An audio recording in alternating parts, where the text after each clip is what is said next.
La véritable reconstruction ne commence pas lorsque tout s'effondre, mais lorsque tu décides d'arrêter de fuir de toi-même. Tu n'as pas besoin d'attendre une crise pour te réveiller.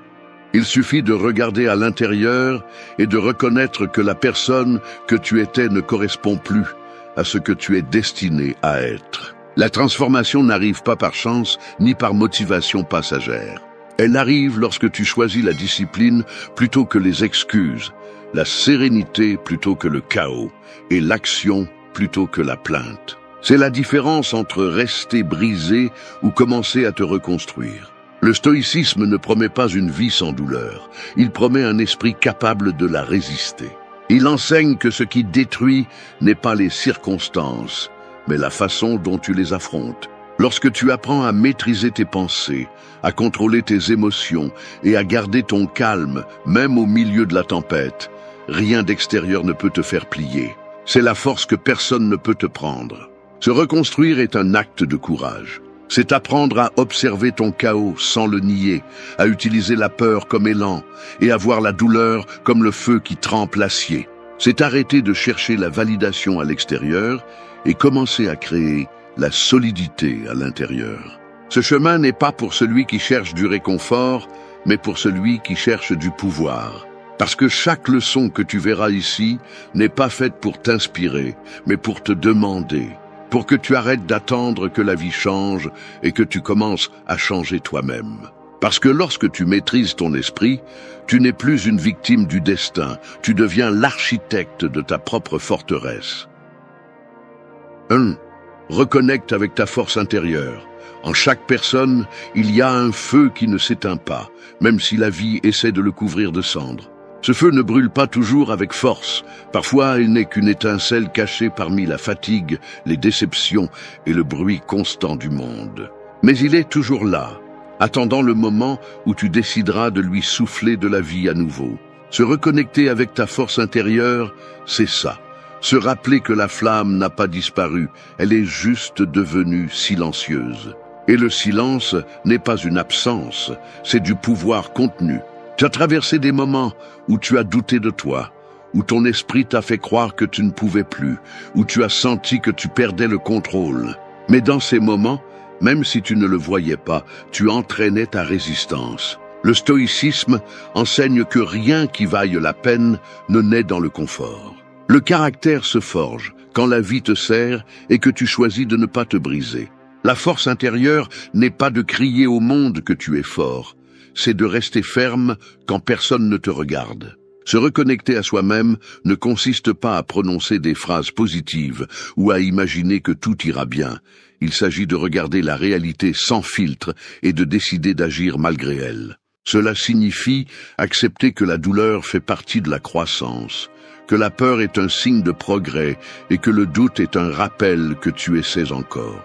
Celui qui se connaît profondément ne se rend pas au premier coup, car il comprend que les coups enseignent aussi.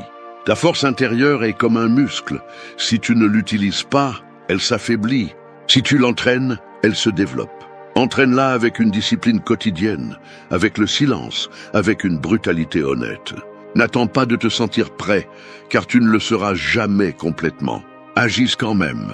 Chaque décision ferme, chaque limite que tu poses, chaque pensée que tu choisis de contrôler sont des moyens de nourrir cette force. Tu n'as pas besoin de prouver quoi que ce soit à personne.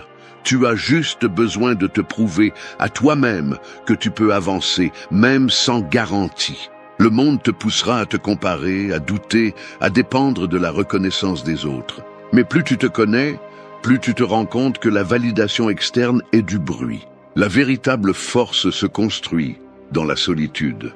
Quand tu te rends compte que tu peux te tenir sans l'approbation de personne. Le stoïcien ne cherche pas à être admiré, il cherche à être invincible face à son propre chaos.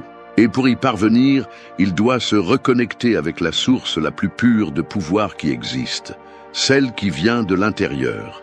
De reconnecter avec ta force intérieure n'est pas un acte magique, c'est une décision consciente. C'est arrêter au milieu du bruit et te demander « Quelle partie de moi s'éteint et pourquoi l'abandonnais-je » C'est revenir à toi, même si ça fait mal, même si c'est difficile, même si personne ne comprend. La force intérieure ne crie pas, ne se vante pas, ne rivalise pas. Elle est simplement là, constante, inébranlable, attendant que tu lui fasses à nouveau confiance. Quand tu comprends cela, tu arrêtes de réagir et tu commences à répondre. Tu arrêtes de dépendre de ce qui se passe à l'extérieur et tu apprends à rester calme à l'intérieur.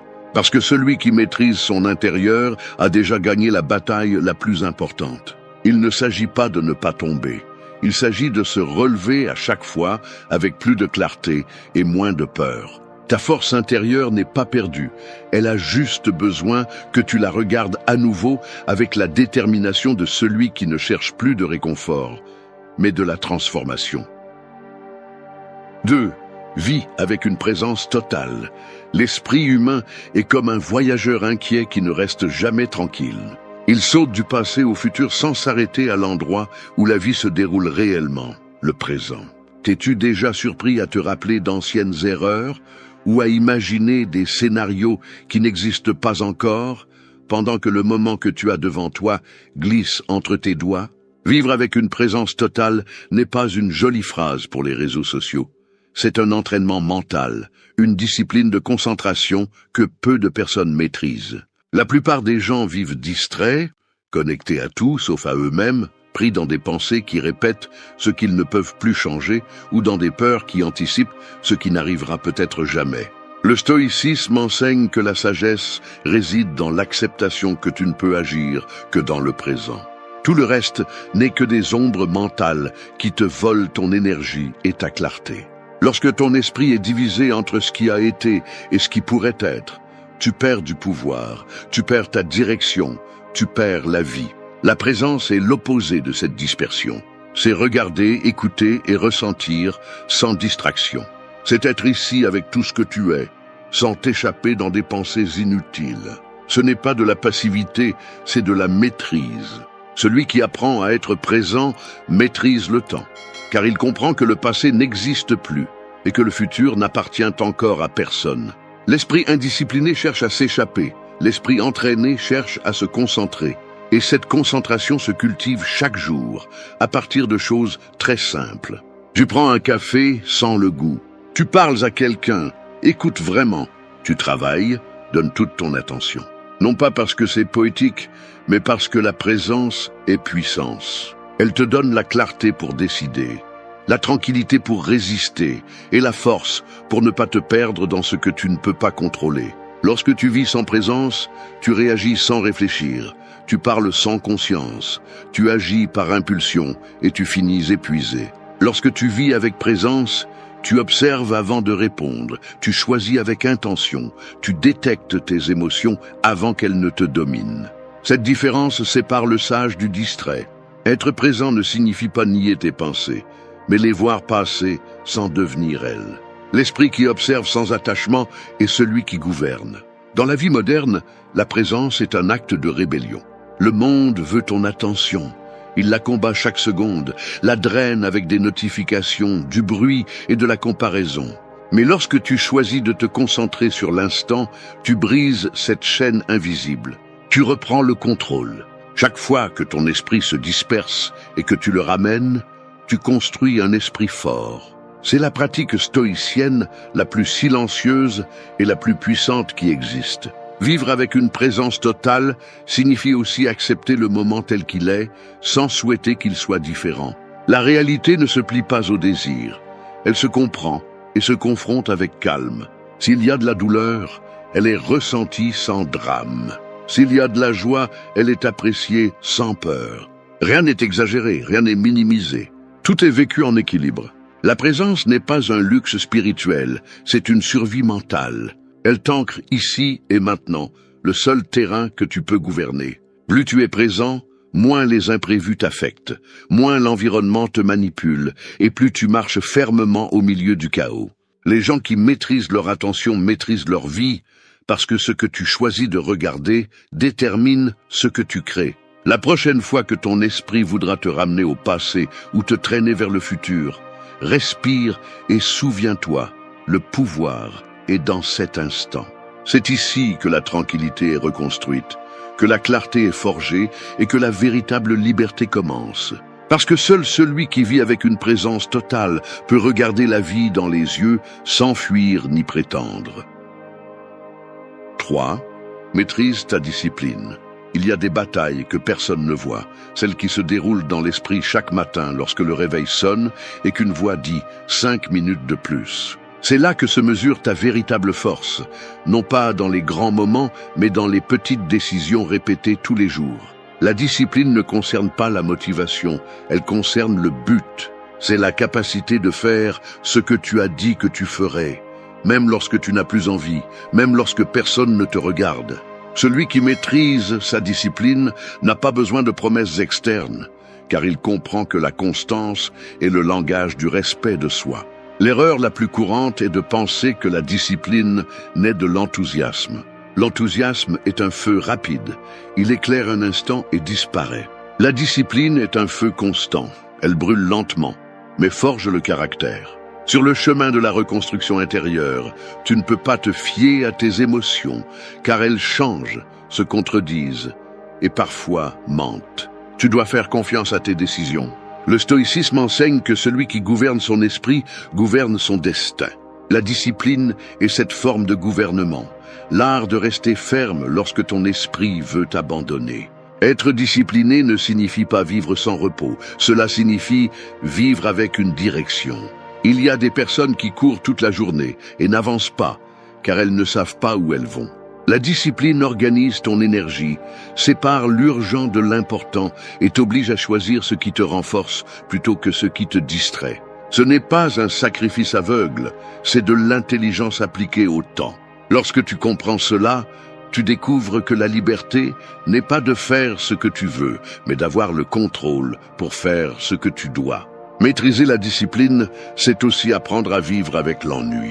Les grands objectifs se construisent dans des jours ordinaires, dans des répétitions silencieuses que personne n'applaudit. Ceux qui cherchent des résultats rapides finissent par abandonner, car ils ne supportent pas la lenteur du processus. Mais celui qui persévère, même lorsque rien ne semble avancer, découvre que chaque petit acte façonne son caractère.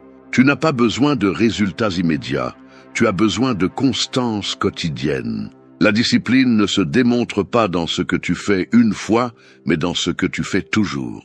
Chaque fois que tu choisis de te lever, même si tu n'en as pas envie, tu renforces ton esprit. Chaque fois que tu choisis de tenir ta parole, même si personne ne te le demande, tu entraînes ton esprit. Chaque fois que tu choisis le silence, plutôt que des excuses, tu affines ta volonté. Cette répétition consciente transforme ton identité, te transforme en quelqu'un qui a confiance en lui parce qu'il sait qu'il tient ses promesses. Il n'y a pas d'estime de soi sans discipline.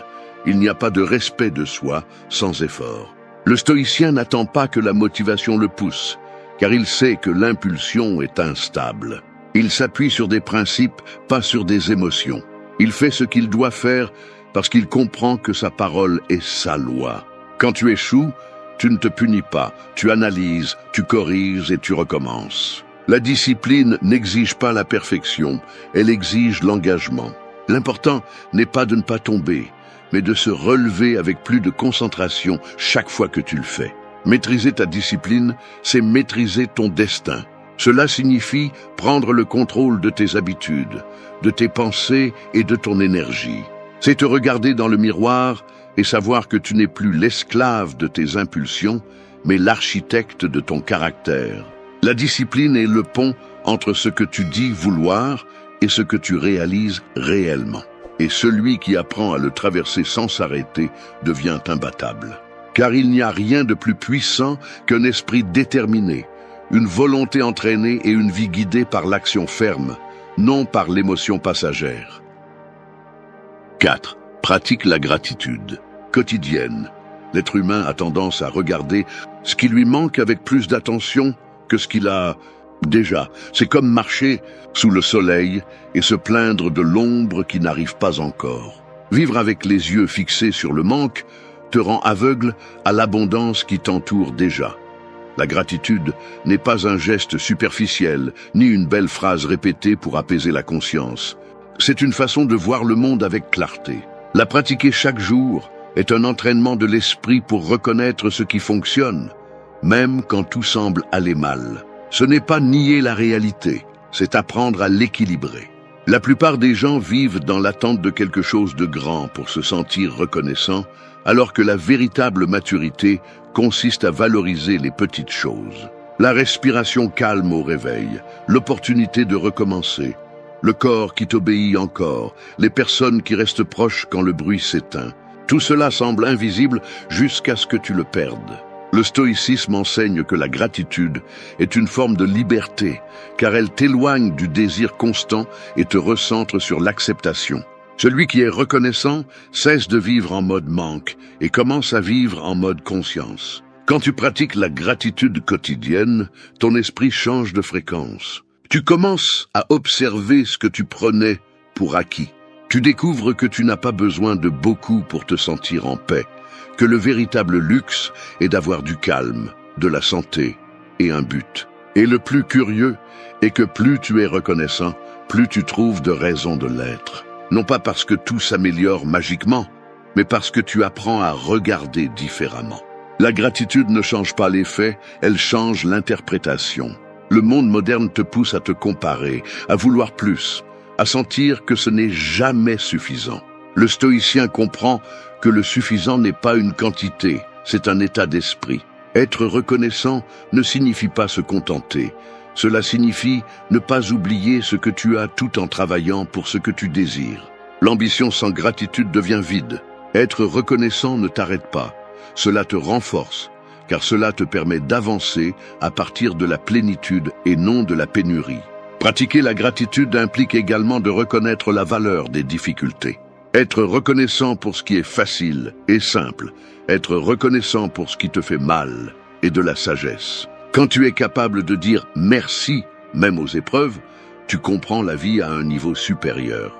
Chaque perte t'apprend le détachement, chaque obstacle t'entraîne à la patience, chaque échec t'apprend l'humilité.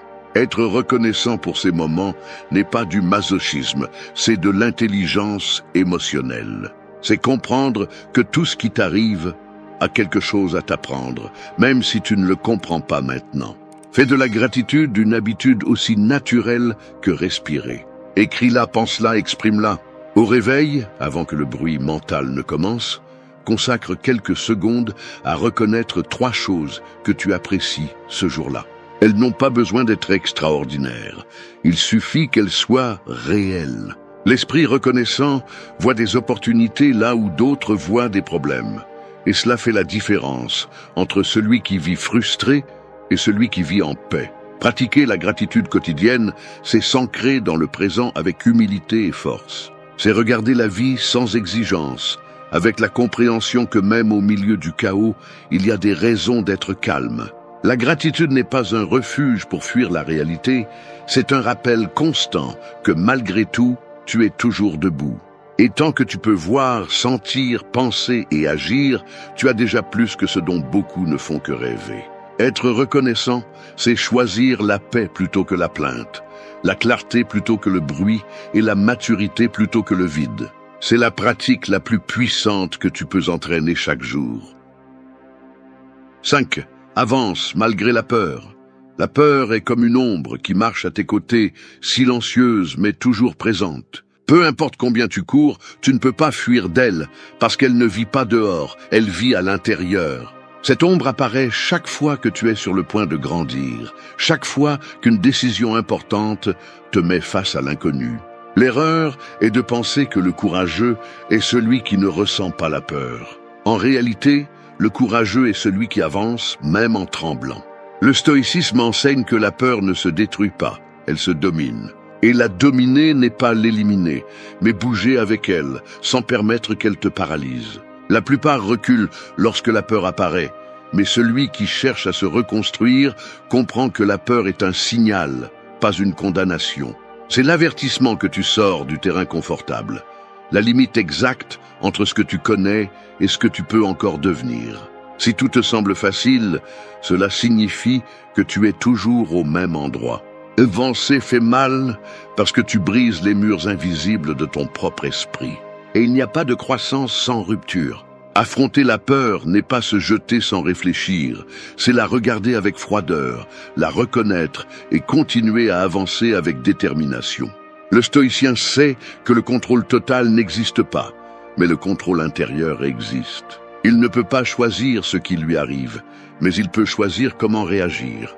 La peur se déguise en prudence, en logique, en pas maintenant. Elle te convainc d'attendre, d'analyser davantage, que tu n'es pas encore prêt. Et pendant ce temps, le temps passe, les opportunités se refroidissent et la vie s'arrête. Le courage ne consiste pas à attendre le moment parfait, mais à agir malgré l'incertitude. La peur a un but, révéler tes faiblesses pour que tu les renforces. Chaque fois que tu l'affrontes, tu découvres une partie de toi que tu ne connaissais pas. Mais si tu l'évites, cette partie se flétrit. Personne ne surmonte la peur sans la traverser. Il n'y a pas d'apprentissage sans inconfort, ni transformation sans risque. La peur est le prix que tu paies pour devenir plus fort. Et ce prix vaut chaque pas. Avancer malgré la peur signifie aussi accepter que tu peux échouer, qu'il y aura des trébuchements, des jugements, des pertes et des silences. Mais derrière chaque chute, il y a une leçon que seul celui qui a osé peut comprendre. La peur ne détruit pas, ce qui détruit, c'est l'inaction. Chaque fois que tu choisis d'avancer, même si tu ne vois pas le chemin complet, tu renforces ta confiance. Et cette confiance devient la base de ta sérénité. Le stoïcien affronte la vie la tête haute, non pas parce qu'il ne ressent pas la peur, mais parce qu'il a appris à la transformer en élan.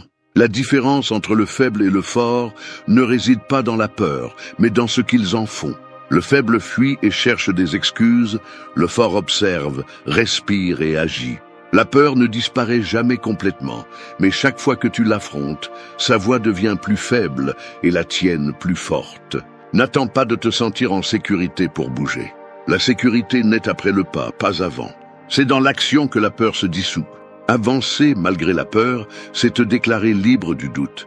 C'est dire à la vie que tu es prêt à tout perdre plutôt que de te perdre toi-même. Il n'y a pas de courage sans vulnérabilité ni de croissance sans inconfort. Si tu ressens de la peur, tu es sur la bonne voie. La peur est la preuve que tu es vivant, que tu évolues, que tu oses encore. Et quand tu oses, le monde s'ouvre d'une manière que seuls les courageux peuvent connaître. 6. Transforme la douleur en force. La douleur est comme une tempête. Elle ne demande pas la permission, elle ne prévient pas, et elle n'a pas de compassion. Elle balaye ce que tu croyais sûr, te laisse nu face à ta propre vulnérabilité et te force à regarder en face ce que tu as toujours évité. Mais elle nettoie aussi, purifie et révèle l'essentiel. Après chaque tempête, le paysage change. C'est ainsi que fonctionne la vie. Elle détruit pour reconstruire, elle frappe pour réveiller. La douleur n'arrive pas pour te punir, elle arrive pour te former. Ce que tu fais avec elle définit qui tu deviens. La plupart se brisent parce qu'ils essaient de fuir la souffrance. Ils l'ignorent, la déguisent, la taisent. Mais plus tu l'évites, plus tu lui donnes de pouvoir. Le stoïcisme enseigne que la souffrance n'est pas dans ce qui se passe, mais dans l'interprétation que tu en fais. Quand tu arrêtes de résister et que tu commences à observer la douleur avec sérénité, quelque chose change en toi. Tu n'es plus une victime, tu es un apprenti. La douleur ne disparaît pas, mais elle cesse de te dominer. Elle devient un maître sévère qui te force à grandir, même si tu ne le veux pas.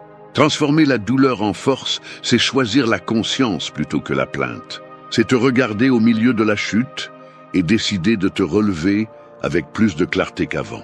Il ne s'agit pas de romantiser la souffrance, mais de comprendre que chaque blessure est un message, une opportunité de briser des schémas, de te connaître plus profondément, de laisser derrière toi ce qui ne convient plus.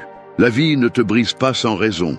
Elle te brise pour que tu te reconstruises avec plus d'intelligence émotionnelle, plus de but, plus de pouvoir intérieur. La douleur a une logique qui ne se révèle qu'avec le temps. Ce qui fait mal aujourd'hui peut devenir demain la racine de ta sagesse. Chaque perte t'apprend à lâcher prise, chaque trahison t'apprend à te faire confiance, chaque échec t'entraîne à la patience. Si tu sais écouter, la douleur devient un guide silencieux qui te pousse vers ta meilleure version.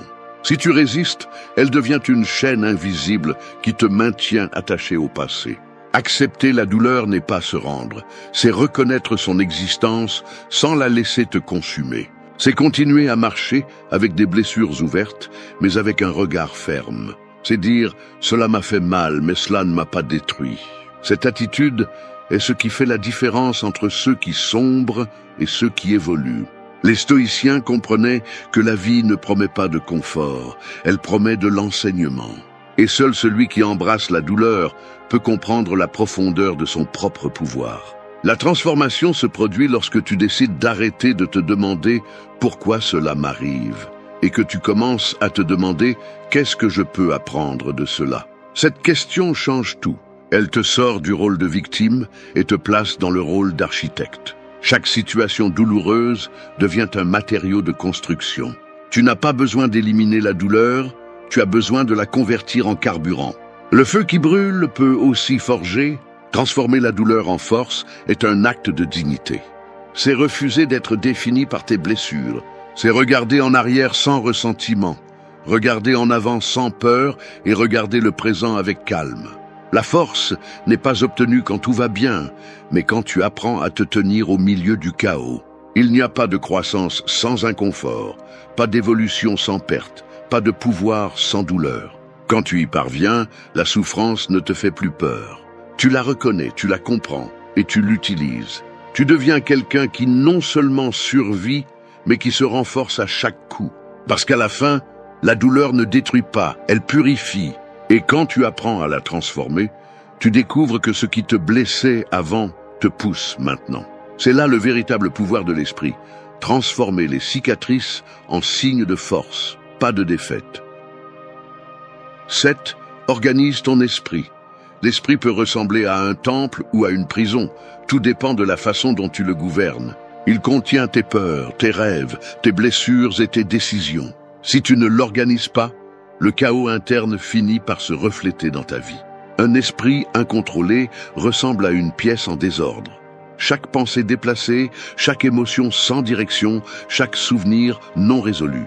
Et plus tu passes de temps dans ce désordre, plus il est difficile de trouver de la clarté. Le stoïcisme enseigne que la liberté commence par la pensée, non par les circonstances. Si ton esprit est en paix, rien de l'extérieur ne peut te dominer.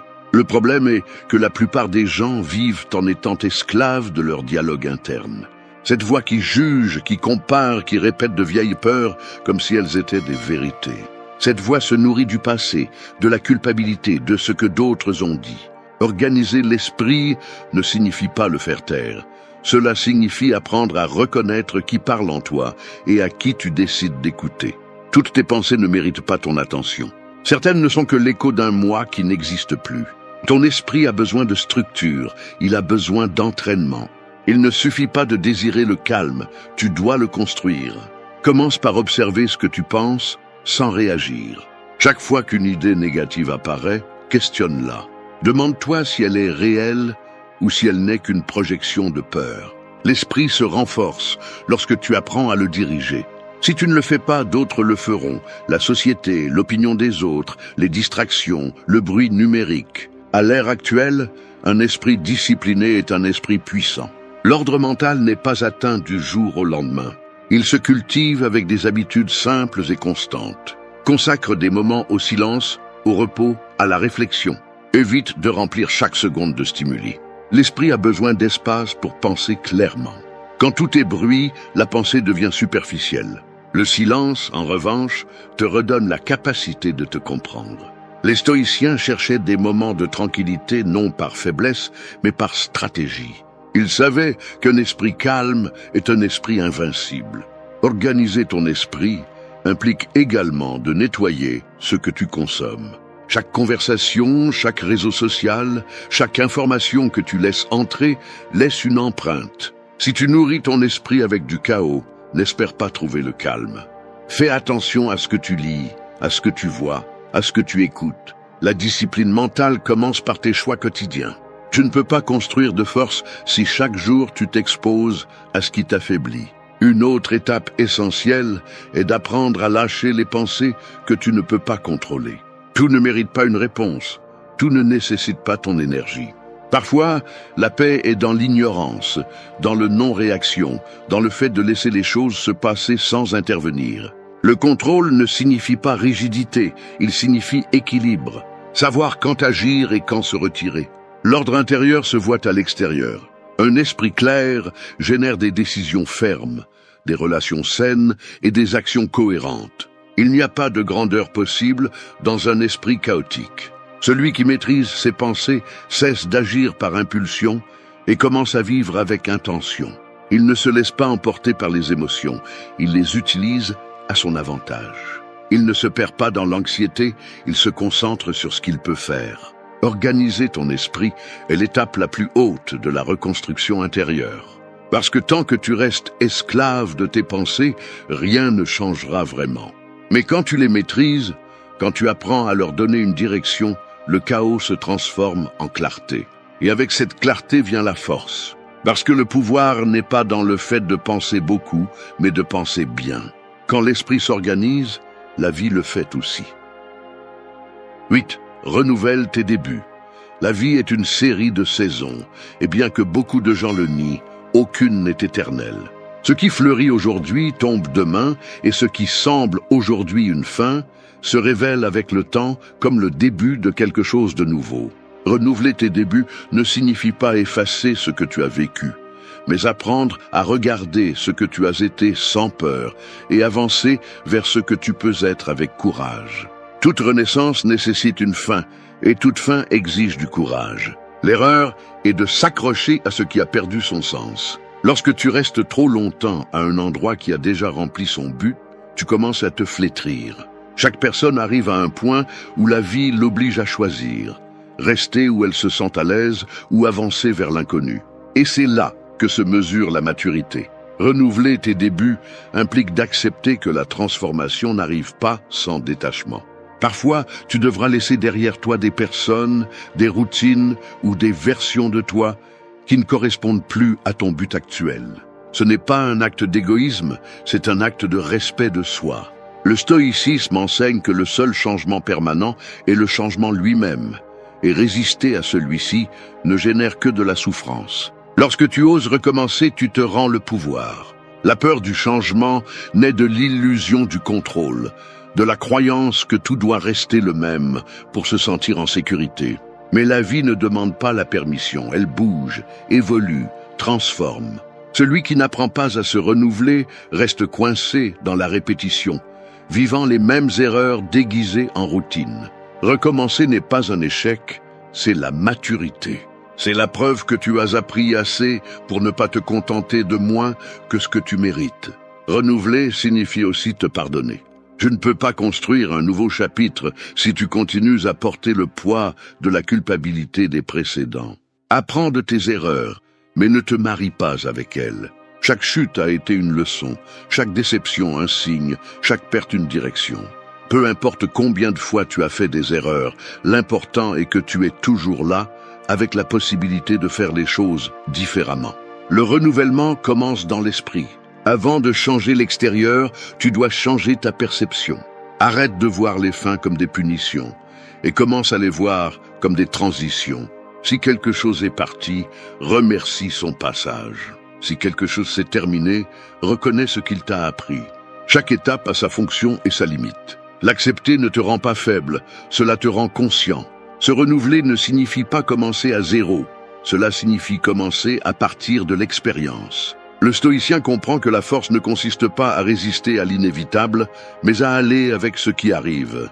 Lorsque tu acceptes l'impermanence, la peur se dissout. Tu ne dépends plus de ce qui se termine, parce que tu sais que tu peux toujours reconstruire. Renouveler tes débuts est la pratique la plus pure du détachement. Remercier ce que tu as vécu, lâcher ce qui n'est plus et ouvrir l'espace pour ce qui vient. Rester dans l'ancien par peur du vide ne fait que retarder l'inévitable. Le changement ne détruit pas, il purifie. Et lorsque tu te permets de renaître, tu découvres que ce que tu as perdu n'était pas la fin, c'était le début d'une version plus consciente de toi-même. Chaque nouveau début est une déclaration de pouvoir. C'est dire au monde « Je suis tombé, mais je suis toujours là ». Renouveler n'est pas oublier, c'est évoluer. La reconstruction intérieure n'est pas complète sans cette étape.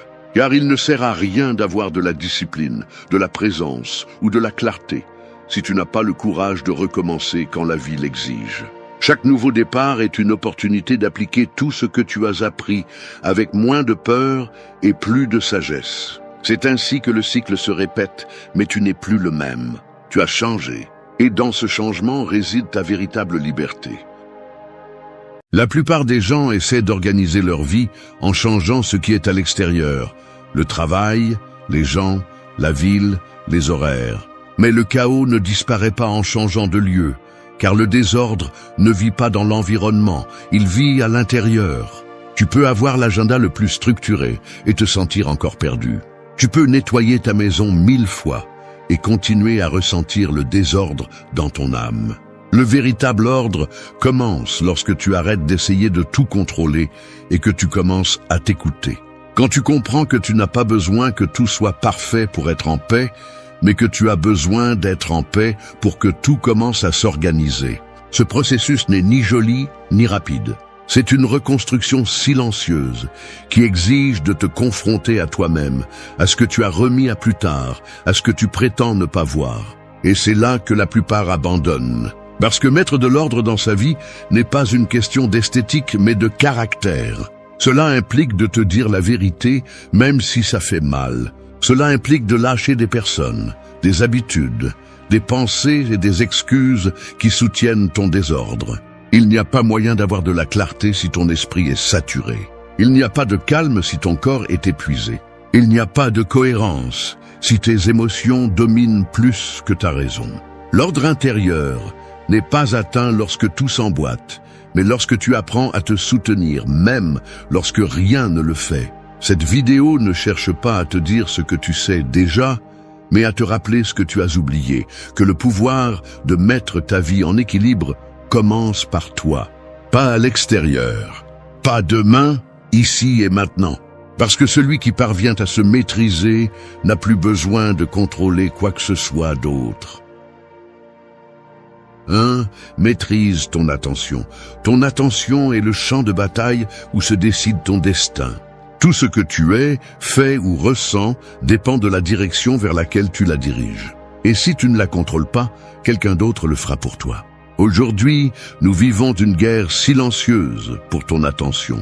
Notifications, distractions, comparaisons et stimuli qui te dérobent du présent. La plupart ne pensent plus, ils réagissent simplement. Ils courent, mais ne savent pas vers où. Ils parlent, mais ne s'écoutent pas. Ils veulent tout, mais ne se concentrent sur rien. Et c'est là le véritable chaos. Non pas dans le monde, mais dans l'esprit dispersé qui tente de tout englober sans rien comprendre. Maîtriser ton attention ne signifie pas vivre isolé, mais apprendre à choisir à quoi tu donnes de l'énergie et à quoi tu n'en donnes pas. Car chaque pensée que tu nourris devient une graine qui grandira en toi. Veux-tu vraiment que ton esprit soit un jardin plein de bruit, de culpabilité et d'anxiété? L'attention est le filtre qui décide de ce qui reste en toi. C'est pourquoi tu dois la former comme un muscle. Éteins le bruit extérieur. Observe tes pensées sans te laisser emporter par elles. Et chaque fois que tu te surprends à être distrait, reviens au présent. Reviens à toi. Le stoïcisme enseigne que rien d'extérieur ne peut te dominer si tu apprends à maîtriser ton esprit. Marc Aurèle le savait lorsqu'il écrivait que « la vie est ce que pensent tes pensées ». Cette phrase résume une vérité brutale. Ta réalité dépend de ce que tu choisis de regarder. Si tu concentres ton attention sur ce que tu ne contrôles pas, tu vivras frustré. Si tu la diriges vers l'essentiel, tu commenceras à voir clairement. Il ne s'agit pas de fuir le monde, mais d'apprendre à rester lucide en son sein. Chaque fois que tu te sens perdu, arrête-toi, respire, demande-toi « Sur quoi est-ce que je concentre mon énergie maintenant ?» Cette simple question peut changer ta journée. L'esprit ne se met pas en ordre en répétant de jolies phrases, mais en prenant le contrôle de l'attention. Parce que lorsque ton attention se fragmente, ta force se disperse. Mais quand tu la centres, tout le reste commence à s'aligner. Commence par de petites choses. Laisse ton téléphone pendant que tu manges. Écoute sans penser à ce que tu vas répondre. Consacre des minutes au silence, sans chercher de stimuli. Cet entraînement quotidien est ce qui crée un esprit discipliné. Parce que l'attention n'est pas gagnée par la force, mais par la présence. Et celui qui apprend à être présent devient invincible. La plupart se plaignent de ne pas avoir de temps, mais en réalité, ce qui leur manque n'est pas le temps, c'est le focus. Ils n'ont pas besoin de plus d'heures, ils ont besoin de plus de conscience. La vie ne s'échappe pas par les secondes qui passent, mais par les pensées qui vagabondent sans contrôle. Maîtriser ton attention, c'est reprendre le contrôle de ton esprit.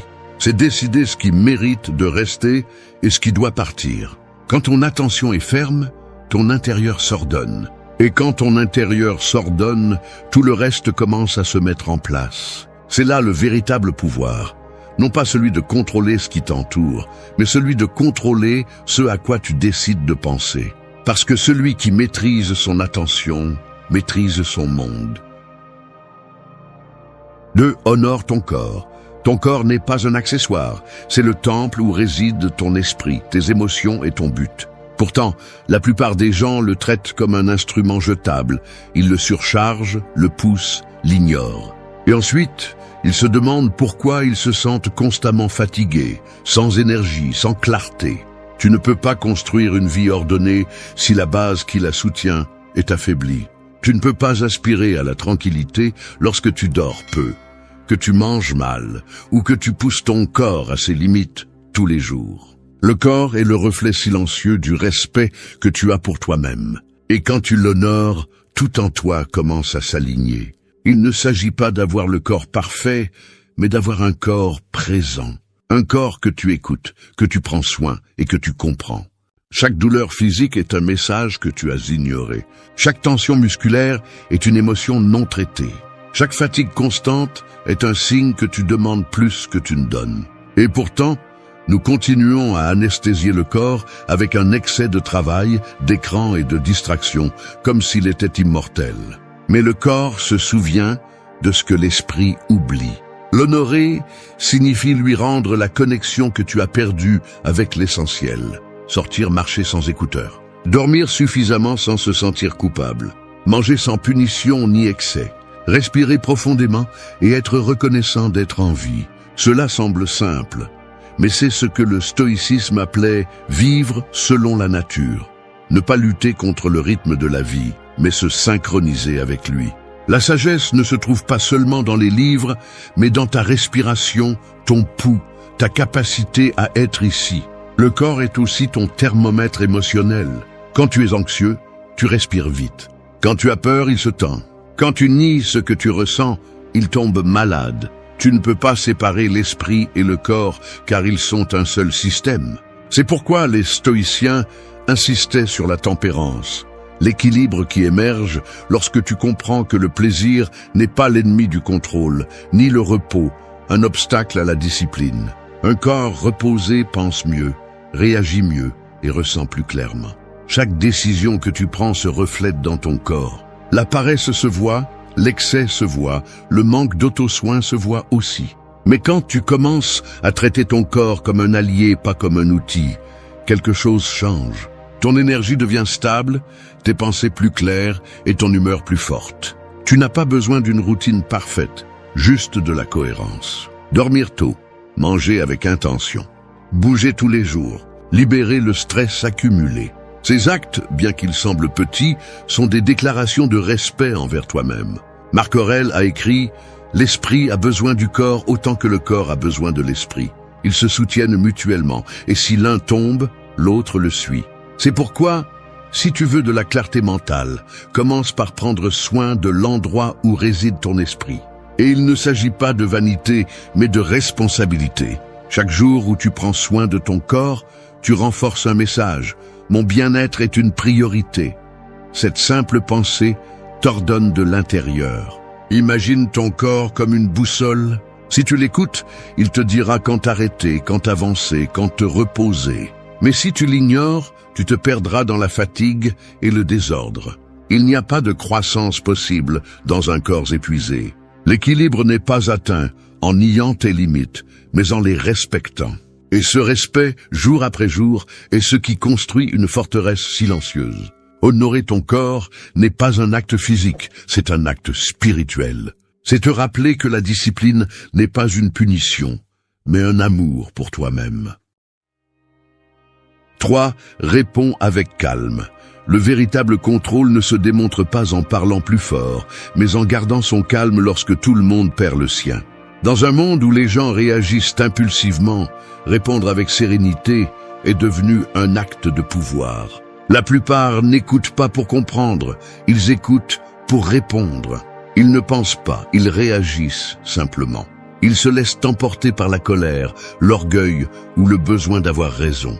Mais celui qui maîtrise sa réaction, maîtrise le cours de sa vie. Répondre avec calme n'est pas une faiblesse. C'est la force à l'état pur. Il faut plus de force pour contenir un mot blessant que pour le lancer. Il faut plus de sagesse pour se taire à temps que pour laisser l'ego vous faire parler trop. Le calme ne s'hérite pas, il se travaille. Et il se travaille au quotidien. Quand quelqu'un vous provoque, quand les choses ne se passent pas comme vous l'espériez, quand vous ressentez la pression d'exploser, mais que vous choisissez de respirer au lieu de réagir. Là, dans ces secondes de lucidité, se trouve la différence entre détruire et construire. Les stoïciens le savaient bien. Épictète disait « Ce n'est pas ce qui nous arrive qui nous perturbe, mais ce que nous pensons de ce qui nous arrive. » Et c'est là la racine de tout.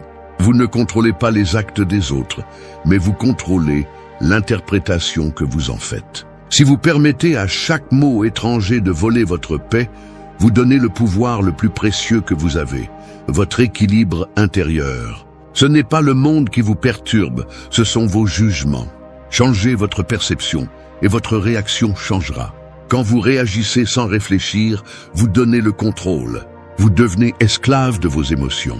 Mais quand vous répondez avec calme, vous envoyez un message à votre esprit. Je décide. C'est l'essence de l'ordre intérieur. Ce n'est pas vivre sans émotion, mais apprendre à les diriger. La colère, la peur, la frustration, toutes peuvent être utiles si vous les utilisez avec sagesse. Le problème n'est pas de ressentir, le problème est de se perdre dans ce que l'on ressent. Le calme n'arrive pas par magie, il arrive par la pratique. Commencez par observer votre corps lorsque quelque chose vous dérange. Le pouls s'accélère, les muscles se tendent, la respiration s'agite. C'est votre avertissement. Là, vous devez vous arrêter, inhaler et vous rappeler que le silence peut être une réponse plus puissante que n'importe quel argument. Vous n'avez rien à prouver. La paix intérieure se fait sentir sans mots. Répondez avec calme même lorsque vous avez raison, car la raison sans sérénité perd de sa valeur. Et souvenez-vous de ceci, les personnes qui cherchent à vous provoquer ne veulent pas votre vérité, elles veulent votre réaction.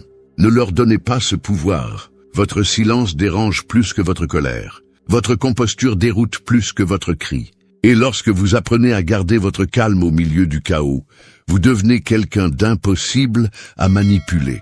La prochaine fois que la vie vous mettra à l'épreuve, ne cherchez pas à gagner la discussion. Cherchez à gagner votre équilibre. Ne laissez pas une émotion momentanée ruiner votre journée, votre dignité ou votre but. Gardez votre calme même lorsque l'environnement est une tempête. Car celui qui peut rester debout dans le chaos a appris l'art de se maîtriser.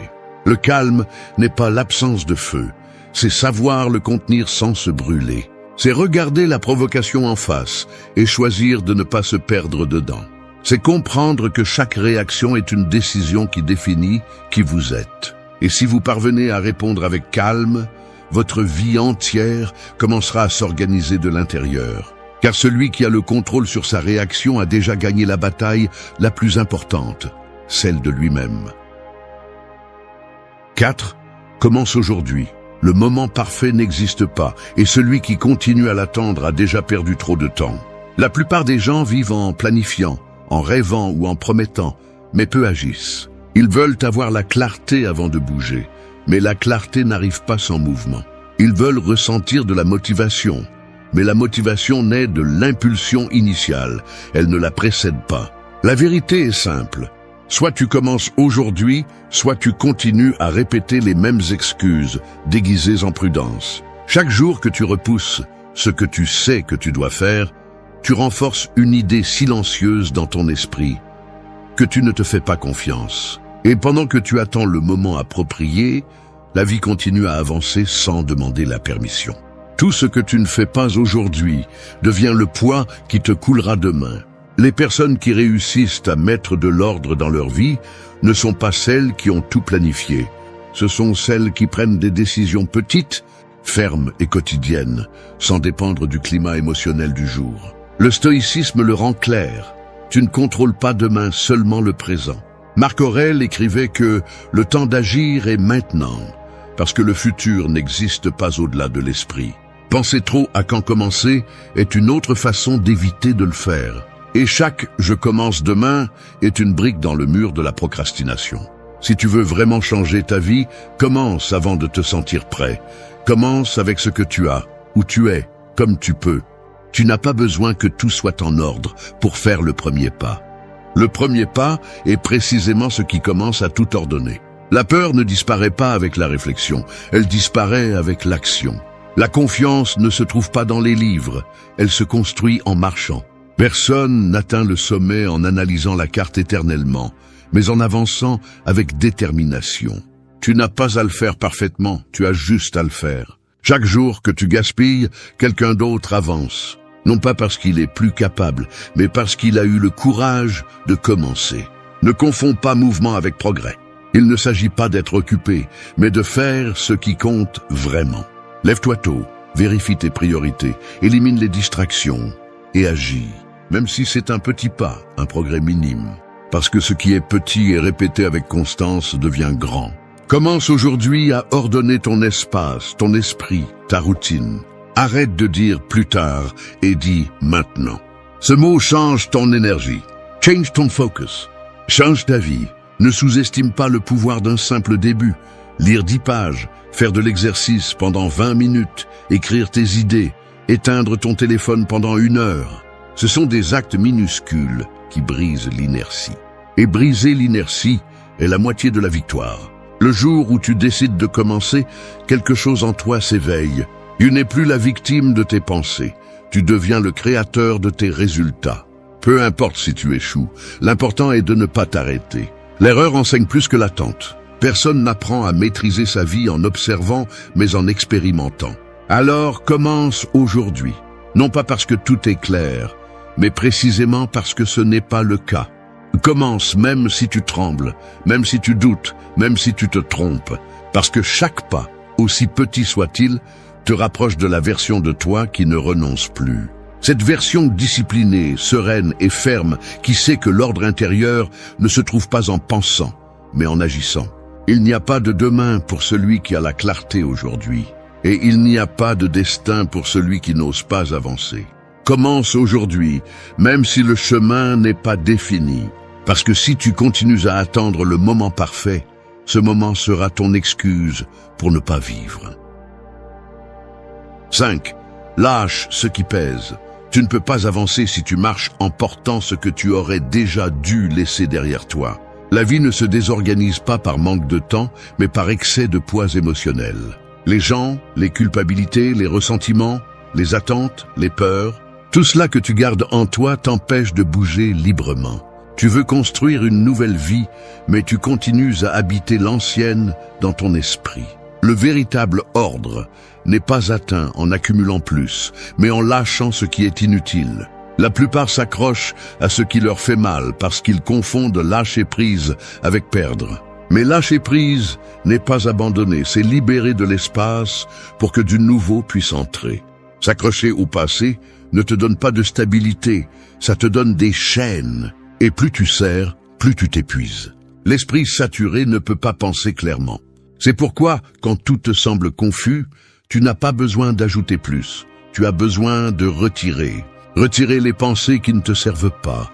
Retirer les personnes qui te diminuent. Retirer les soucis que tu ne peux pas résoudre.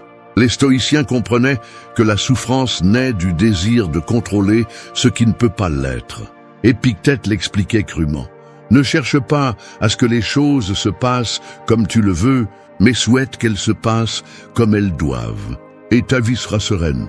C'est là l'essence de lâcher prise. Il ne s'agit pas d'oublier, mais d'accepter. Accepter qu'il y a eu des choses qui ne se sont pas passées comme tu l'espérais, que certaines personnes ne sont pas restées et que certains chemins n'étaient pas pour toi. Résister à cette vérité est ce qui te maintient coincé dans un cycle sans avancement. Lâche la nécessité de tout comprendre. Tout n'a pas une explication, mais tout laisse une leçon. Lâche l'idée que tu as besoin de clore chaque histoire avec des mots. Parfois, la clôture est le silence. Parfois, la paix arrive quand tu arrêtes de chercher des réponses et que tu commences à construire à partir de ce que tu as. La vie se met en ordre quand tu arrêtes d'essayer de changer ce qui est déjà passé et que tu commences à prendre soin de ce qui se passe maintenant. Chaque chose que tu lâches est une victoire sur ton ego, parce que l'ego veut avoir raison, contrôler, prouver. Mais l'âme veut juste se reposer. Et il n'y a pas de repos possible quand tu vis en revoyant des blessures ou en attendant des excuses qui ne viendront jamais.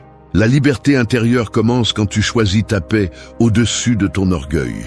Quand tu décides que tu ne vas plus te battre pour ce qui ne fait que t'épuiser. Lâche aussi la version de toi qui s'est habituée au chaos. Cette partie qui confond le drame avec l'intensité et la souffrance avec l'amour. Tu n'es pas cette personne qui réagit par impulsion ou qui s'accroche par peur d'être seul. Tu es celui qui peut choisir de lâcher prise sans rancune, de marcher sans regarder en arrière et de construire sans attendre d'approbation. L'acte de lâcher prise n'est pas vide, c'est du pouvoir. Fais un nettoyage émotionnel. Tout comme tu ranges ta maison, range ton esprit. Examine quelles pensées te volent de l'énergie. Quels souvenirs t'empêchent d'avancer. Quels liens ne vibrent plus avec toi? Et laisse-les partir. Tu n'as pas besoin de fermer toutes les portes avec du bruit. Parfois, il suffit de s'éloigner en silence, en remerciant pour ce que l'on a appris. Chaque chose que tu lâches laisse de la place pour l'essentiel. Le calme, la clarté, l'authenticité. Tu ne peux pas être libre si tu es plein de choses qui n'appartiennent plus à ce moment. Et tu ne peux pas trouver d'ordre si tu continues à soutenir ce qui est déjà terminé. Lâche ce qui pèse, non pas parce que c'est facile, mais parce que c'est nécessaire. Ce qui part laisse de la place pour ce qui vient. Et quand tu te libères enfin de ce qui te retenait, tu découvres quelque chose qui a toujours été là. L'ordre intérieur ne se crée pas en accumulant. Il se révèle quand tu apprends à lâcher prise. 6. Embrasse la solitude. La solitude n'est pas une punition, c'est une opportunité que peu savent saisir. La plupart des gens en ont peur parce qu'ils ne supportent pas de s'écouter eux-mêmes.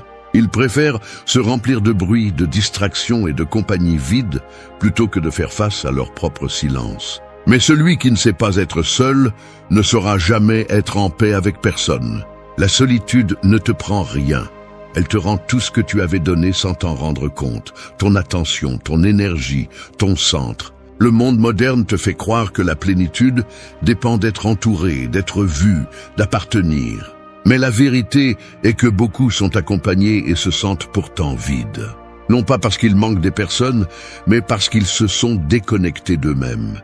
La solitude est le terrain où fleurit la clarté. C'est dans ces moments sans distraction que tu commences à distinguer ce qui est essentiel de ce qui est bruit. Marc Aurèle trouvait en la solitude sa plus grande force. Malgré la direction d'un empire, il écrivait chaque nuit pour lui-même, pas pour le monde. Il comprenait que l'ordre intérieur se construit lorsque tu oses te regarder sans filtre, sans masque, sans public. Et cela, aujourd'hui, est devenu un acte presque révolutionnaire.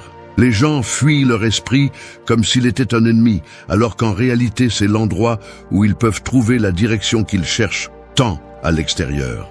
Embrasser la solitude ne signifie pas s'isoler du monde, mais apprendre à exister sans en dépendre. C'est reconnaître que ta valeur ne diminue pas quand personne ne t'applaudit, et que ton but n'a pas besoin de témoins pour être réel. Dans cet espace silencieux, tu commences à éliminer ce qui est superflu, à guérir les blessures, à ordonner tes pensées. L'esprit cesse de courir après tout quand il comprend qu'il n'a besoin de rien de plus que de présence. Être seul révèle aussi des vérités que le bruit cache. Tu découvres qui tu es vraiment quand personne ne te regarde. Tu te rends compte de ce que tu fais par conviction et de ce que tu faisais par habitude ou pour obtenir l'approbation. La solitude est inconfortable au début parce qu'elle te dénude de ce que tu prétendais être. Mais ensuite, quand tu t'habitues à son calme, elle devient une compagnie inébranlable. Le stoïcisme enseigne que le sage n'a pas peur d'être seul, parce que sa force ne vient pas de son environnement, mais de son esprit discipliné. Celui qui peut rester en silence sans se sentir vide a maîtrisé l'un des plus grands défis de l'être humain, se supporter et se réjouir en même temps. Et cette maîtrise ne s'obtient pas avec des théories, elle s'obtient avec la pratique. Éteins le téléphone, assieds-toi avec toi-même, écoute ce que tu as évité pendant longtemps.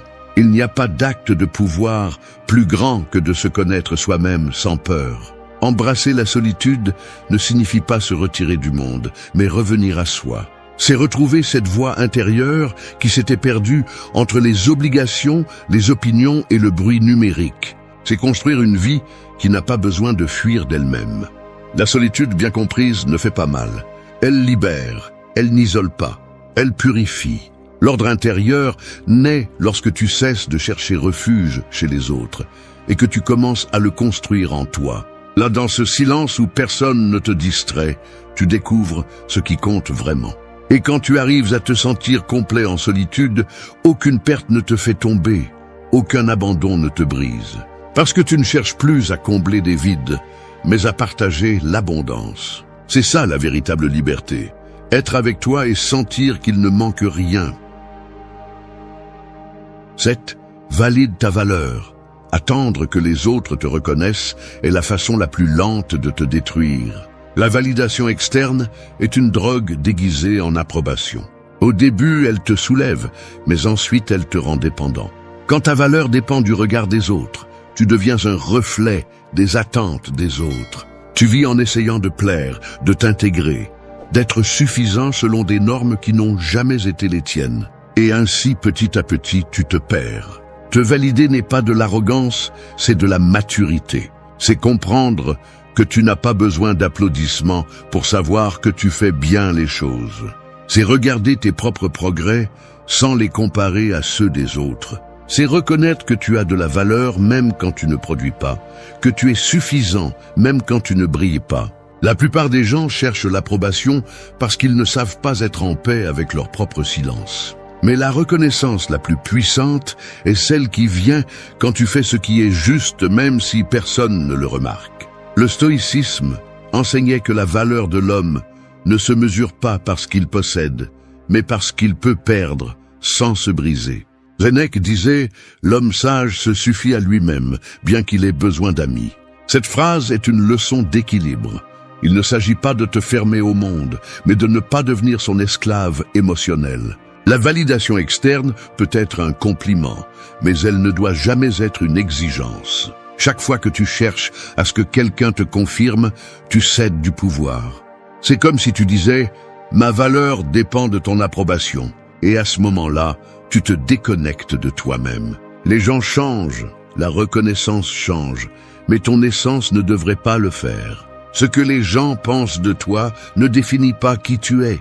Ce que tu fais quand personne ne te regarde, ça le fait. Commence à te valider par des actes, pas avec de jolis mots, mais avec de la cohérence. Tiens tes promesses, respecte tes limites, reconnais tes progrès même s'ils sont petits. Si tu arrives à tenir parole, ton esprit commencera à avoir confiance en toi.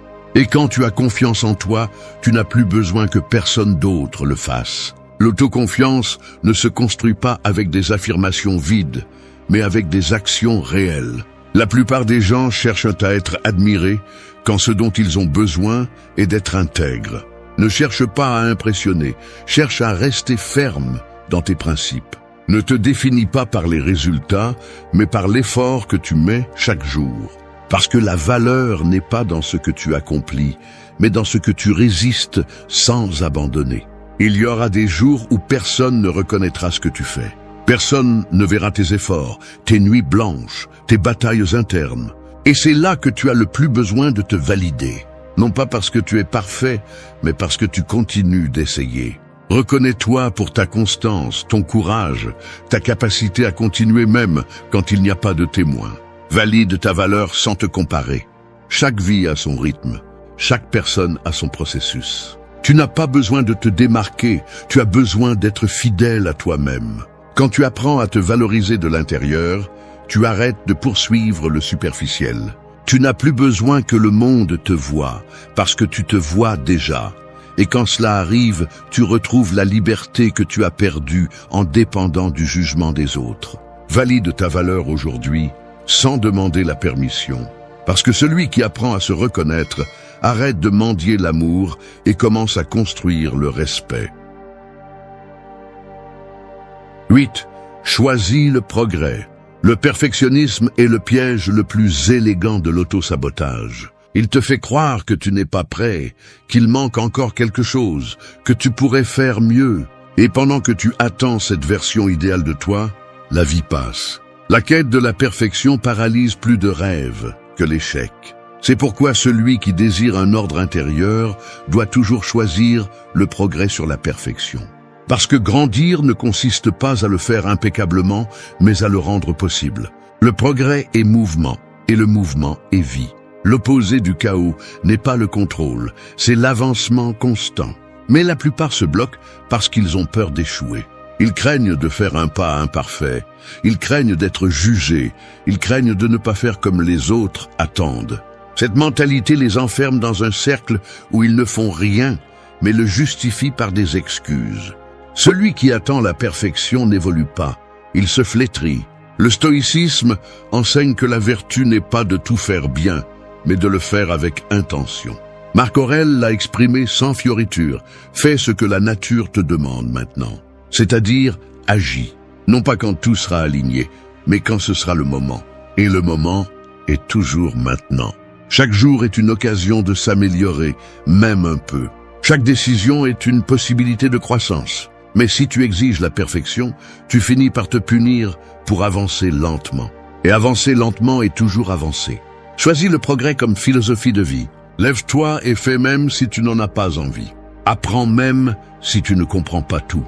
Demande pardon même si ton orgueil résiste. Corrige tes erreurs sans avoir honte de les avoir commises. Le progrès se construit avec humilité, pas avec ego.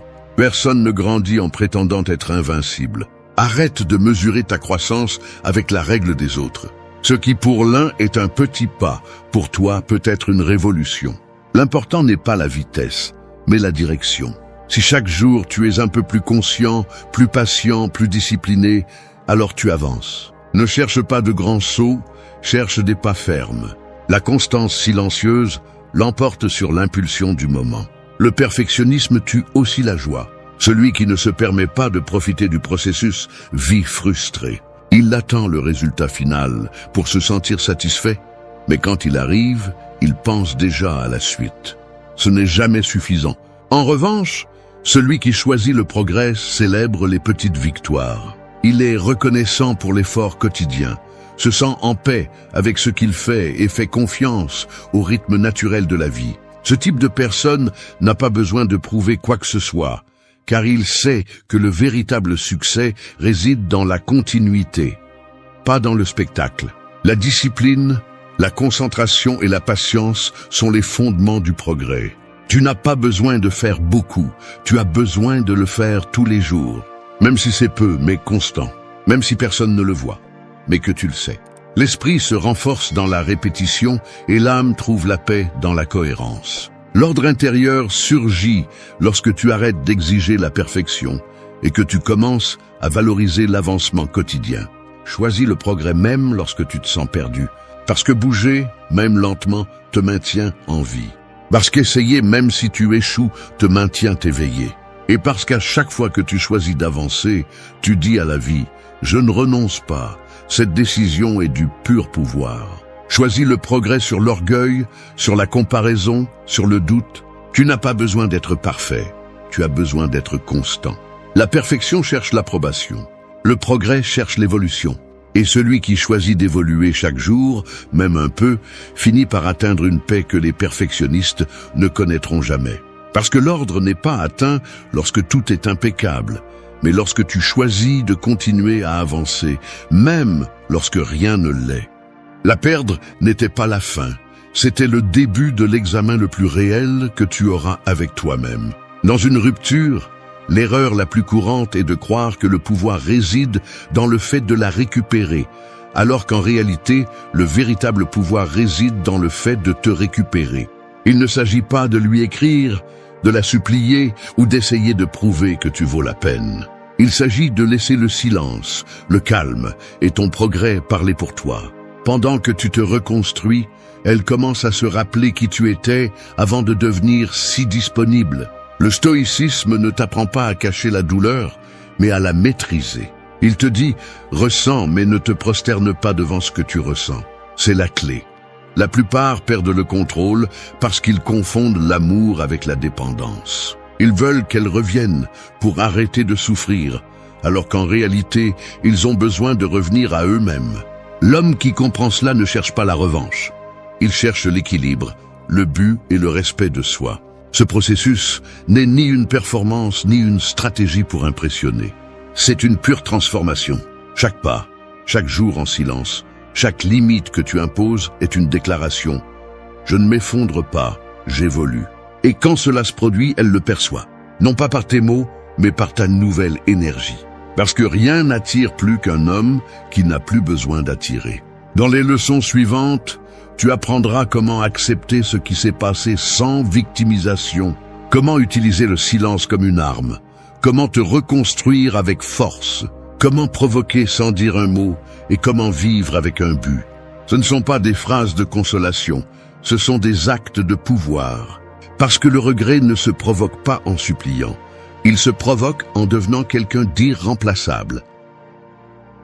1. Accepte et prends le contrôle. Accepter n'est pas se rendre, c'est récupérer le pouvoir que tu as cédé lorsque tu as commencé à résister à l'inévitable. La plupart des gens sombrent après une rupture parce qu'ils luttent contre les faits.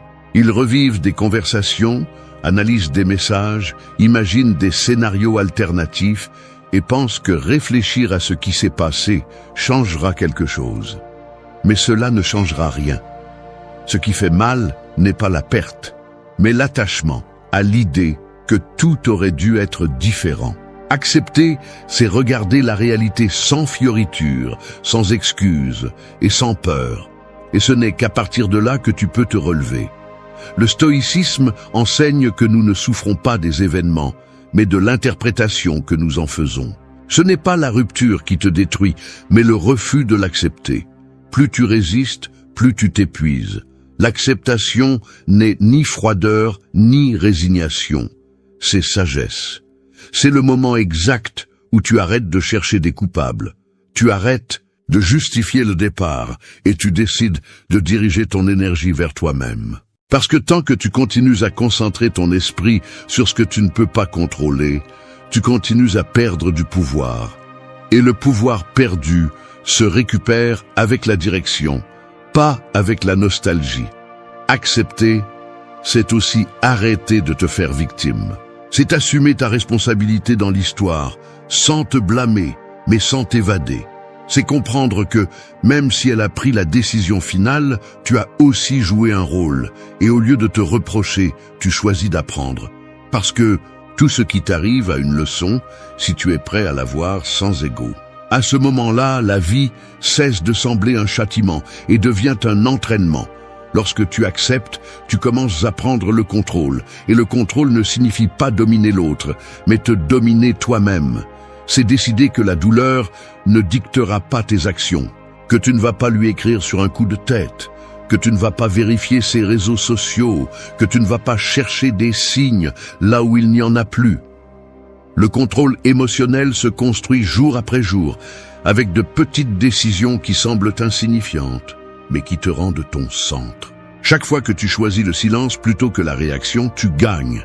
Chaque fois que tu choisis d'avancer plutôt que de te lamenter, tu construis. Beaucoup confondent accepter avec oublier. Mais accepter ne supprime pas, transforme. Le souvenir reste, mais il ne fait plus aussi mal. Parce que tu ne le regardes plus avec le besoin de comprendre, mais avec la maturité de celui qui sait que cela faisait partie de sa croissance. Tu arrêtes de te demander pourquoi et tu commences à penser pourquoi. Et ce simple changement de perspective transforme la perte en but. Le contrôle se manifeste lorsque tu réussis à rester calme, alors que ton esprit crie que tu agisses. Lorsque tu choisis de respirer avant de réagir, de travailler avant de réclamer, de construire avant d'insister. Cette sérénité est ta nouvelle forme de pouvoir. Tu ne fais pas semblant d'être indifférent, tu démontres ta maîtrise. Et quand tu y arrives, tout change. Parce que l'homme qui n'a plus besoin de contrôler l'autre, contrôle son destin. Accepter et prendre le contrôle n'est pas une stratégie pour qu'elle revienne. C'est une stratégie pour que tu reviennes à toi. Parce que si un jour elle revient, elle ne doit pas retrouver le même homme blessé, mais quelqu'un de transformé. Un homme qui a compris que perdre quelqu'un n'est pas une tragédie, mais se perdre soi-même l'est. Accepter est la première étape, la plus difficile et la plus libératrice. C'est dire, oui, ça m'a fait mal, mais je suis toujours debout. Et à ce moment-là, le pouvoir revient entre tes mains, parce que celui qui s'accepte se domine, et celui qui se domine a déjà gagné. 2. Fais de ton silence ta force. Le silence est le coup le plus sous-estimé après une rupture. La plupart ne le supportent pas. Ils ont besoin de parler, de s'expliquer, de se défendre, de justifier ce qu'ils ont fait ou ce qu'ils ressentent. Mais le silence n'est pas une faiblesse, c'est une maîtrise. C'est l'espace où l'autre commence à entendre ce que tes mots ne disent plus. C'est la distance émotionnelle qui transforme l'absence en présence. Quand tu te tais avec intention, l'écho de ton silence pèse plus lourd que n'importe quel discours. Après une séparation, chaque impulsion te pousse à réagir, écrire, demander, provoquer une réponse. Mais chaque message envoyé dans le désespoir confirme à l'autre personne qu'elle a encore du pouvoir sur toi. En revanche, lorsque tu décides de te taire, tu ne fais pas seulement cesser le flux d'énergie vers l'extérieur, tu le diriges vers l'intérieur. C'est là que commence la transformation.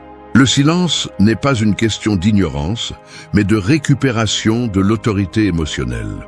C'est te regarder dans le miroir et te dire « je n'ai plus besoin de m'expliquer ». Le silence met mal à l'aise, parce qu'il oblige l'autre partie à affronter le vide que tu as laissé. Elle attendait tes réactions, tes tentatives de reconnexion, tes promesses. Quand elles n'arrivent pas, quelque chose change. La curiosité commence, puis le doute, puis le regret. Parce que le silence authentique n'est pas de l'indifférence, c'est un signe d'évolution. Tu ne punis pas, tu démontres ton autocontrôle. Tu communiques sans mots que tu ne dépends plus de son attention. Les stoïciens enseignaient que le pouvoir ne réside pas dans le contrôle de l'autre, mais dans le contrôle de soi. Se taire, quand on pourrait parler, est un signe de force. L'homme émotionnellement faible cherche à être compris. Le fort choisit d'être incompris si cela préserve sa paix. Lorsque tu maîtrises le silence, tu commences à maîtriser la perception. Tu laisses le temps et la distance parler pour toi. Ton silence devient un miroir. Il lui reflète ce qu'elle ne s'attendait pas à voir. Son esprit commence à se demander pourquoi tu n'insistes pas, pourquoi tu n'es plus disponible, pourquoi ton énergie a changé. Et là, sans rien faire, la dynamique s'inverse. Celui qui t'évitait auparavant commence à penser à toi, non pas par manipulation mais par contraste. Parce que l'absence contrôlée a un pouvoir magnétique. Mais pour que le silence fonctionne, il doit être accompagné d'action. Tu ne peux pas te taire et rester au même endroit regardant le téléphone. Tu dois bouger, grandir, t'améliorer. Chaque minute que tu ne passes pas à parler d'elle, investis-la en toi. Fais de l'exercice, lis, fixe-toi des objectifs, redéfinis ton but. Le silence est le terrain fertile où naît la nouvelle version de toi. Pendant que tu évolues, elle observe, même si elle ne le dit pas, le changement dans ton énergie. Ce calme qu'elle confondait auparavant avec la froideur se transforme en mystère. Et le mystère attire toujours. Rappelle-toi, le silence ne cherche pas la punition, il cherche le respect. Lorsque tu décides de ne pas répondre, tu ne perds pas du terrain. Tu établis des limites invisibles que seuls les forts peuvent maintenir. Dans un monde où tout le monde crie sa douleur, l'homme qui se tait et se concentre sur sa croissance se distingue. Parce qu'il n'y a rien de plus frappant que de voir quelqu'un qui a souffert, mais qui ne s'est pas brisé. Alors garde tes mots pour ceux qui les méritent vraiment. Que ton silence soit ton message, ton amélioration ta réponse. et ton calme ta vengeance. Parce que lorsqu'un homme parvient à maîtriser son impulsion de parler, d'expliquer et de poursuivre, il ne cesse pas seulement d'être l'esclave du passé, mais il devient le souvenir qu'elle ne peut pas oublier. Le silence n'est pas vide, c'est du pouvoir concentré. Et lorsque tu apprends à l'utiliser, personne n'a plus de pouvoir sur toi. 3. Reconstruis-toi sans regarder en arrière. Après une rupture, la plus grande erreur est de vivre en regardant dans le rétroviseur, en essayant de comprendre ce qui a mal tourné, ce que tu aurais pu faire différemment ou quand elle reviendra. Ce regard constant vers le passé te vole le présent, te draine ton énergie et te lie à quelque chose qui n'existe plus. La reconstruction commence quand tu comprends qu'il n'y a plus rien à analyser, que tu n'as plus besoin de réponse, seulement d'action. Tu n'es pas un morceau cassé en attente d'être réparé par quelqu'un d'autre. Tu es un projet en construction qui a maintenant l'opportunité de se concevoir à partir de zéro. Laisser derrière soi n'est pas oublier, c'est décider de ne pas y vivre. L'esprit essaiera de te ramener au souvenir. Il te montrera des images, des odeurs, des mots, des moments qui semblaient parfaits. Mais ne te trompe pas, cela n'existe plus. Ce que tu as aujourd'hui est un espace vide que tu peux remplir avec discipline, avec un but, avec une nouvelle version de toi. La reconstruction ne commence pas quand tu arrêtes de ressentir, mais quand tu décides de ressentir sans t'arrêter. Beaucoup d'hommes se perdent en essayant de prouver qu'ils ont déjà surmonté quelqu'un. Ils postent des photos, se vantent de nouvelles compagnies, feignent le bonheur. Ce n'est pas se reconstruire, c'est agir pour provoquer une réaction. Se reconstruire vraiment, c'est le faire en silence, sans témoin, sans besoin d'approbation. C'est quand la motivation ne vient plus du « je veux qu'elle voie ce qu'elle a perdu », mais du « je veux voir de quoi je suis capable ». Le stoïcisme enseigne que l'homme sage n'attend pas que le monde change pour améliorer sa vie. Il change lui-même et le monde s'ajuste. Ta reconstruction doit être ainsi. N'attends pas qu'elle te manque pour commencer à grandir. Commence maintenant, même si ça fait mal, même si tu penses encore à elle, même si rien n'a de sens. Chaque petite action, se lever tôt, lire, faire de l'exercice, apprendre quelque chose de nouveau, est une déclaration de pouvoir. Tu dis sans mots, je ne vis plus dans ce qui a été, je vis dans ce qui sera. Se reconstruire implique aussi de nettoyer ton environnement. Enlève de ta vie ce qui te connecte au passé, messages, photos, objets. Non pas parce que tu veux effacer l'histoire, mais parce que tu ne veux pas continuer à la revivre. Chaque fois que tu gardes un souvenir, tu renforces un lien invisible avec quelque chose qui est déjà mort. Coupe ce fil, fais de la place pour le nouveau. Et ne le fais pas par fierté, fais-le par respect pour ton avenir. Le processus ne sera pas linéaire. Il y aura des jours où tu te sentiras invincible et d'autres où tu voudras revenir en arrière. Dans ces moments, rappelle-toi, ce qui t'a fait mal était nécessaire. La douleur était le maître qui est venu te montrer que tu avais cessé de te valoriser, que tu investissais en quelqu'un qui ne voyait pas ta valeur parce que tu l'avais oublié toi-même. Maintenant tu comprends, et cette compréhension est déjà une croissance. Se reconstruire sans regarder en arrière est l'acte le plus silencieux et puissant qui existe. Tu n'as pas besoin de l'annoncer, tu n'as pas besoin de le prouver, tu le fais simplement. Et pendant que tu avances, elle reste là à regarder, se demandant comment il est possible que tu te sois relevé sans son aide. Comment tu as pu fleurir après qu'elle soit partie. C'est le regret qui vaut la peine d'être provoqué. Celui qui naît en te voyant devenir quelqu'un qui ne cherche pas la vengeance, mais l'évolution. Alors enterre le passé avec dignité, pas avec rancœur. Que ton regard ne reste pas sur ce que tu as perdu, mais sur ce que tu es en train de construire. Parce que ce que tu es en train de former maintenant, pierre par pierre, s'appelle le respect de soi. Et quand un homme se reconstruit fermement, sans regarder en arrière, le monde et elle n'ont pas d'autre choix que de l'admirer. 4. Provoque sans rien dire. L'erreur la plus courante après une rupture est d'essayer de prouver sa valeur avec des mots. Croire que si tu expliques, si tu racontes ton changement, si tu montres ton évolution, elle le comprendra. Mais ce qui impacte vraiment ne se dit pas, il se perçoit. La provocation la plus puissante ne vient pas de parler, mais de se taire et d'agir. Provoquer sans rien dire est un art que seuls les hommes qui ont appris à contrôler leur énergie, leur présence et leur mystère maîtrisent. Quand quelqu'un s'éloigne, la dernière chose qu'il attend est de te voir calme. Il s'attend à du drame, du besoin, des démonstrations, des impulsions. Mais quand à la place de cela, il trouve de la sérénité, de l'ordre et du but, quelque chose en elle se déstabilise. Elle ne comprend pas comment tu continues sans sa validation.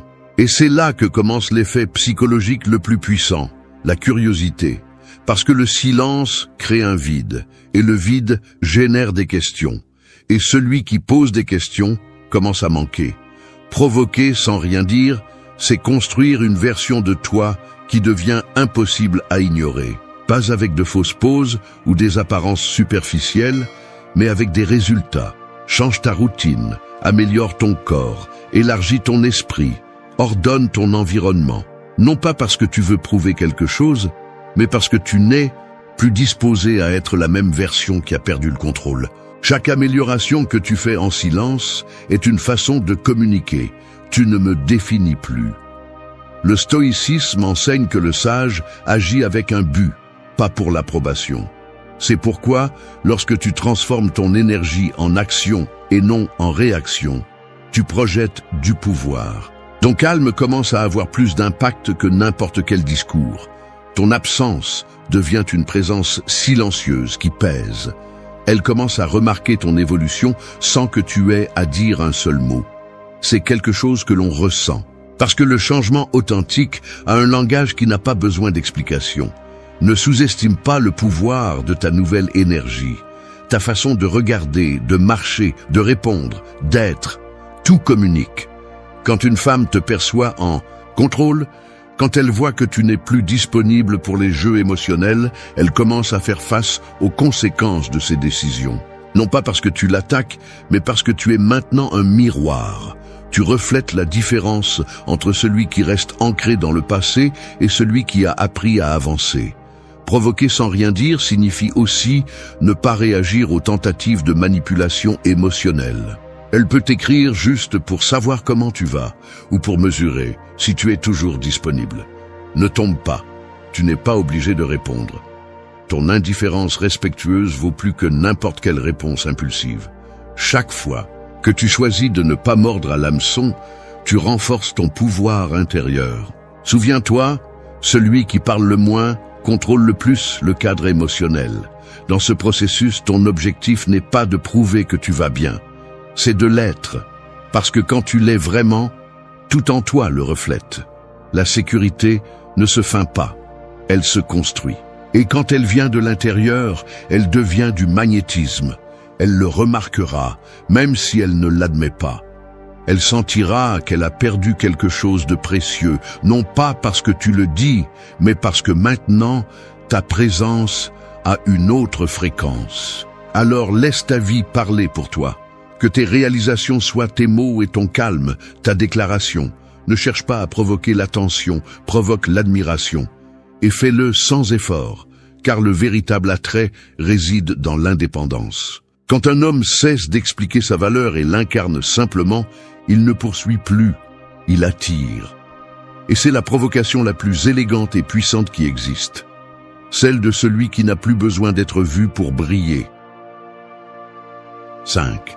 Réponds calmement. L'homme fort n'est pas celui qui crie le plus fort, mais celui qui ne se laisse pas emporter par le bruit.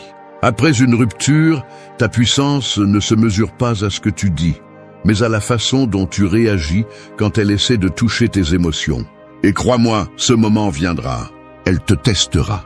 Elle enverra un message décontracté, une phrase déguisée en inquiétude ou un silence calculé pour voir si tu es toujours sous son contrôle.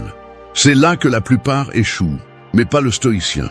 Le stoïcien observe, respire et répond calmement. Parce qu'il comprend que celui qui maîtrise sa réaction maîtrise la situation. L'envie de répondre avec émotion est naturelle, mais c'est aussi le piège le plus dangereux. Quand tu réagis à partir de la blessure, tu abandonnes ton pouvoir. C'est comme si tu disais « tu peux encore m'affecter ».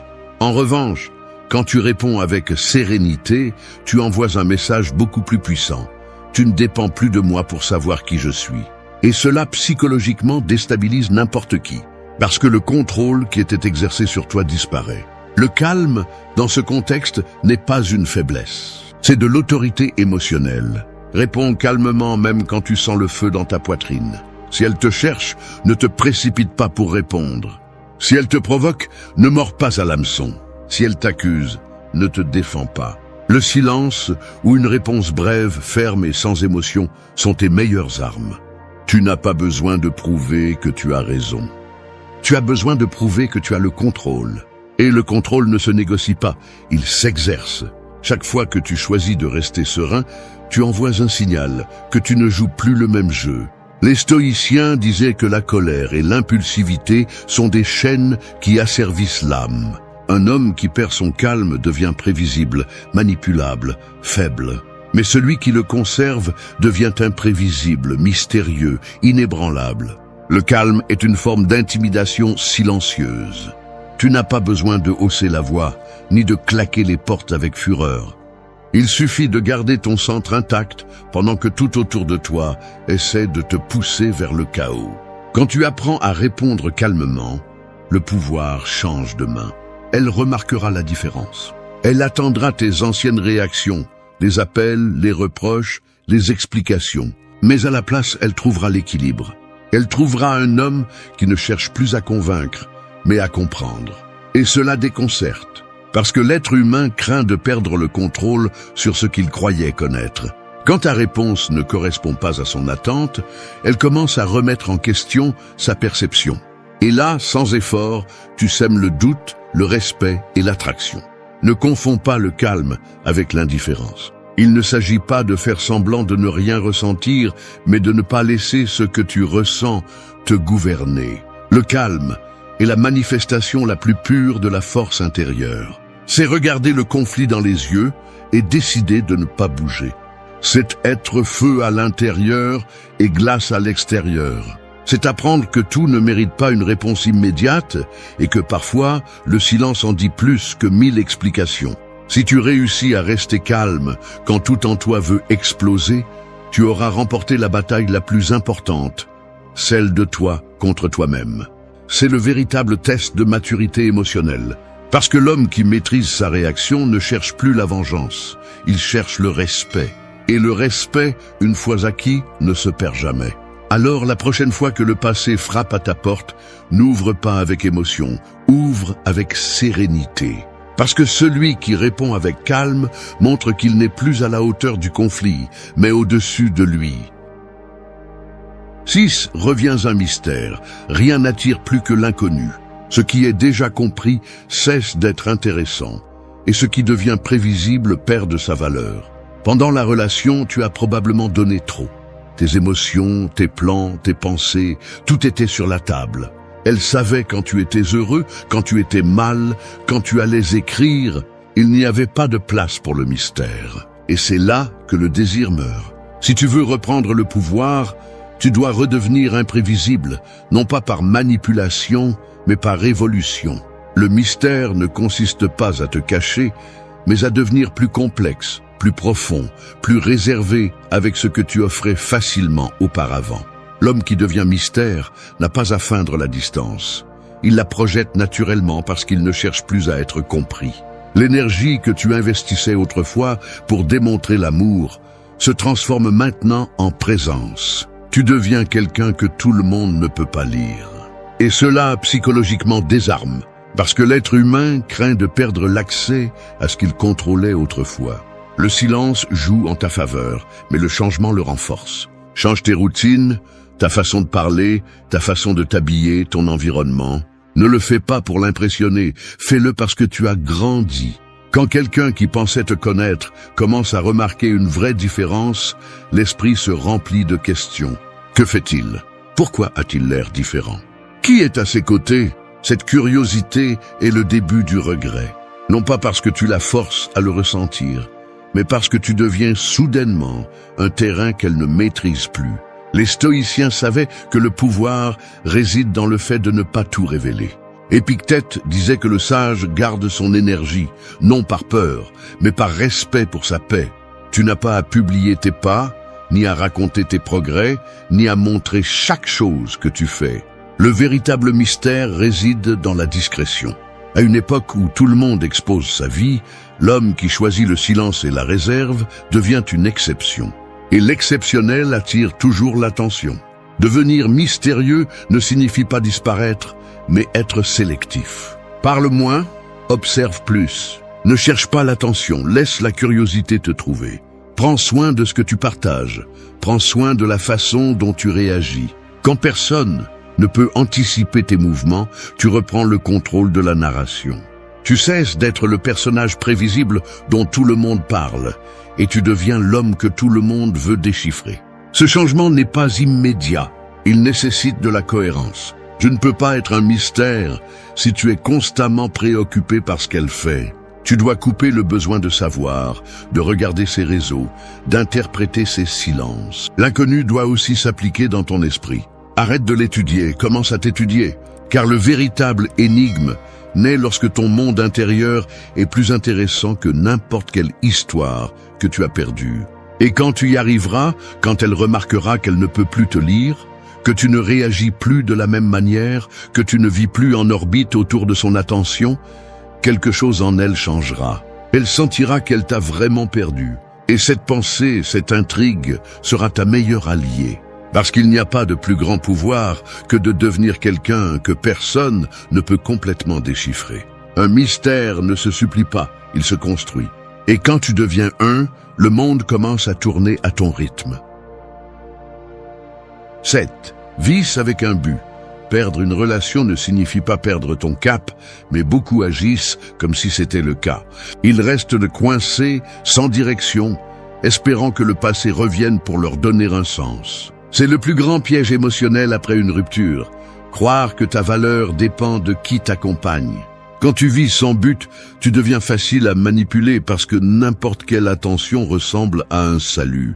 Mais quand tu définis un but, tu reprends le contrôle.